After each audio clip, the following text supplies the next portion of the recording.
City, got an emergency for you. All right. I got a United aircraft coming in, lost number 2 engine. Having a hard time controlling the aircraft right now. Radar contact. So you know we have almost no controllability. Very little elevator and almost no aileron. We're controlling the turns by power. I don't think we can turn right, but I think we can only make left turns. Roger, sir. Yeah, that's a closed runway. That'll work, sir. We're getting the equipment off the runway, and they'll line up for that one. Great. The brace will be the signal. He'll be over the PA system. Great. Lock up and put everything away. There you go. Left throttle.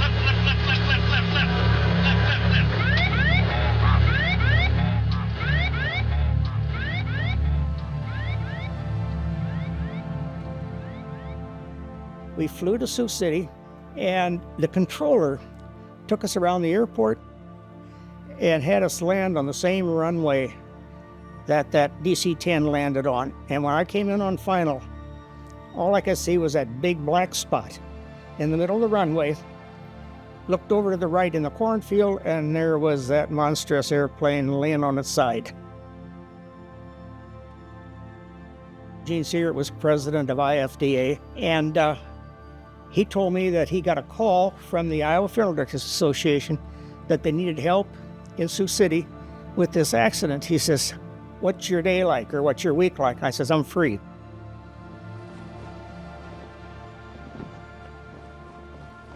Some of the workers at the funeral home I was working at were going to go out July 19th, 1989 to a new restaurant.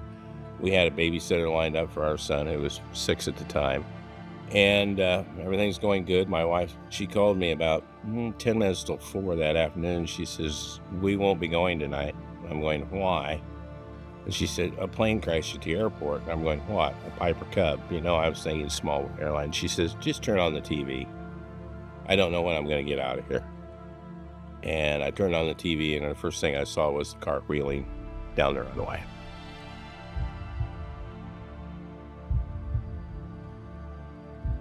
The state medical examiner made that first call Wednesday night. And I think at that point, I know my funeral home received calls from funeral directors from 100 miles away, 150 miles away, and said, yes, they need help, go directly to the airport.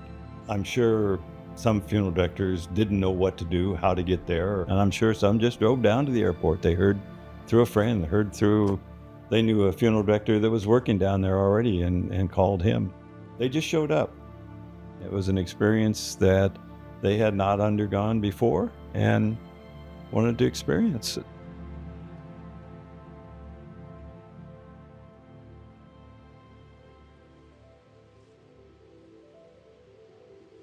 I was just finishing my year of internship. And what I primarily remember is the security as we were coming into the area where we were going to be working. We went straight from the plane to the hangar where we were going to be assisting with the deceased. And I was primarily concerned because as a not yet licensed funeral director, they were checking identification. I think they were concerned about press coming in. And I was not sure if they would let me in because I didn't have a license yet, but I was with a whole group of Iowa funeral directors. It was no problem to get through the gate. The first day I worked in the embalming area, and we were assigned in teams to the embalming table. So I was one of, it must have been about 4 or 5 of us there at the table, which strikes me as unusual at the time because rarely would you embalm with maybe one other person, never a whole team. First of all, I was told when to arrive and what to bring with. And what my recollection is that they wanted us funeral directors, if you could, bring a case of fluid, bring a case of the cavity fluid if you can spare it, and bring your own instruments. I remember they said, bring your favorite tools, and the ones you're comfortable with.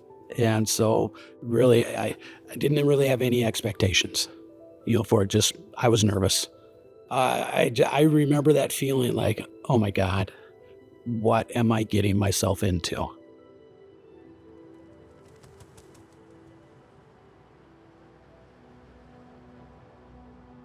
I was there, I think, 8 days. A group of us from Des Moines was there for 8 days. I obviously learned a lot about disasters that week. We all did. At least I felt that way. I was 34 at the time, so I'd seen, homicides and terrible accidents. Working in the farm communities, you would see accidents on farms and grain bins and things, but nothing like what happened in Sioux City. That was the first. Funeral directors are great people. We're funny because we kind of run moth to the flame. And we do it on a daily ritual, but never in mass fatality. And I wasn't even thinking about that. I thought, I have a discipline that I'm licensed, trained in, and so forth. I should go. And we're like stealth. We stealth in, do what we need to do or what we're asked to do, and stealth out. No big deal. We went in, did our job, went home. And I was proud to help, as everybody there was. But that wasn't the main reason. It was they need help and they need our discipline.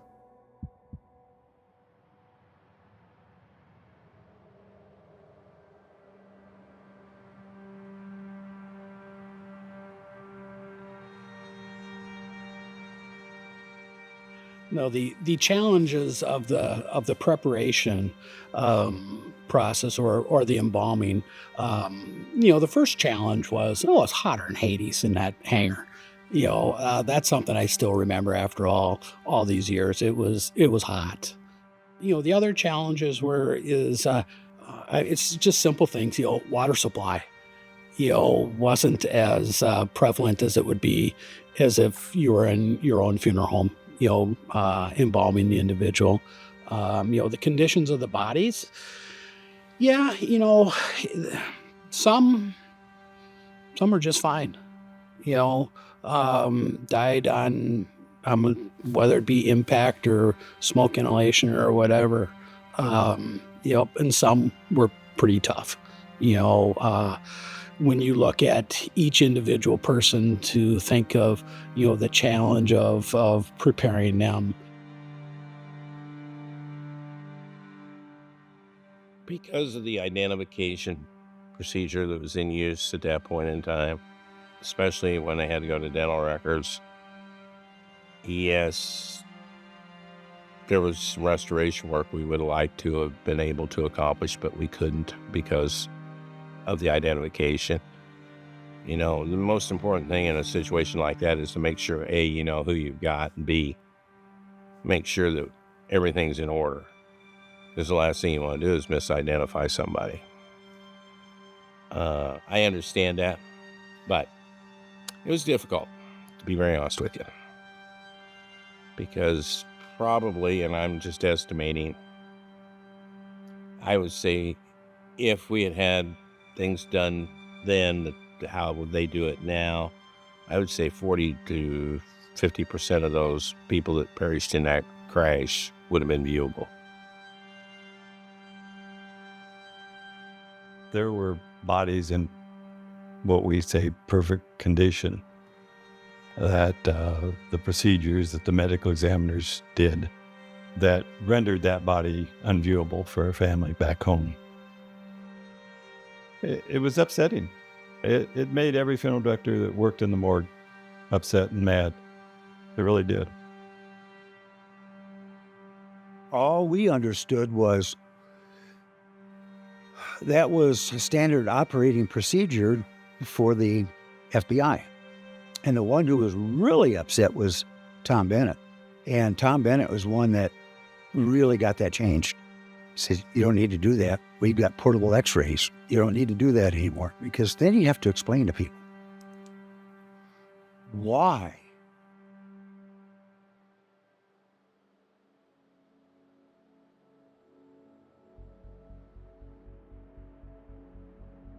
I would just say the Sioux City community coming together the way they did. That was the most amazing part to me. From helping at the hospitals to donating blood to making sure that everybody was taken care of, to see the local funeral directors and those from different areas, from central and eastern Iowa, South Dakota, Minnesota, and nobody bickered, nobody complained. We just do our job. And that was the most remarkable thing for me, to see everybody come together and do what needed to be done.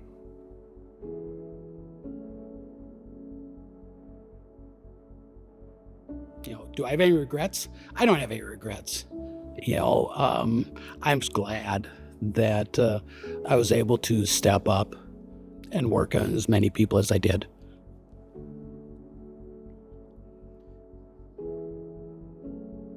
Even after all these years,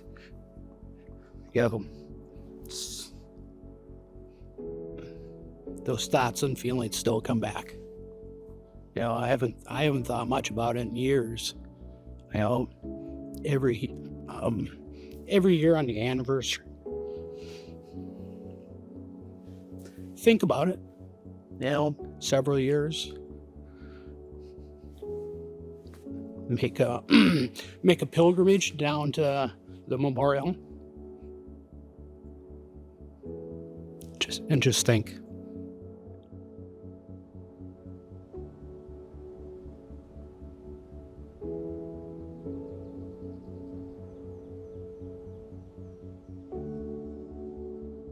I think we kind of hold that sacred bond that those of us who served at that crash kind of guard, because it's a bond that we carry of what the deceased went through. The deceased experienced this death, and all of the attention goes on the living, which is, it was a miracle what happened there, that so many people survived. But people, they don't want to talk about the deceased. They don't want to talk about the death part of it. And so I feel like I'm a little bit of a holder of that sacred care of those individuals that died, that they deserve to be remembered and cared for well.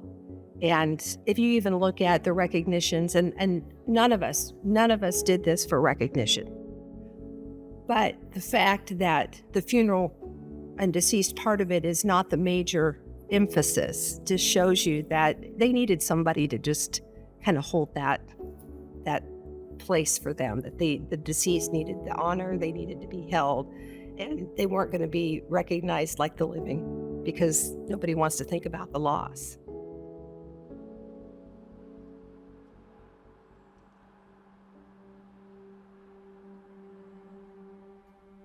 I think the story's more important today than maybe ever, especially in the aftermath of COVID. I think as a profession, we've sat quiet too long, and the world doesn't know our stories. We're not looking for individual glory. We're not looking for pat on the back or applauding. But to recognize as a professional how important the professional work that was done at this disaster and other disasters every day of the week is really a service to mankind.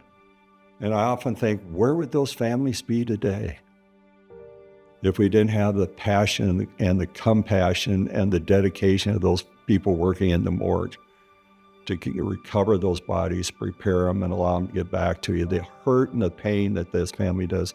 And what we notice so often, is we notice in Sioux City and the other disasters I do around the world, that it is the medical examiner and it is the coroners, the death investigators, and funeral directors that are never thanked, that are never noticed. And I hope someday that people realize that that group of people who gave so much of their heart and their soul will someday be recognized.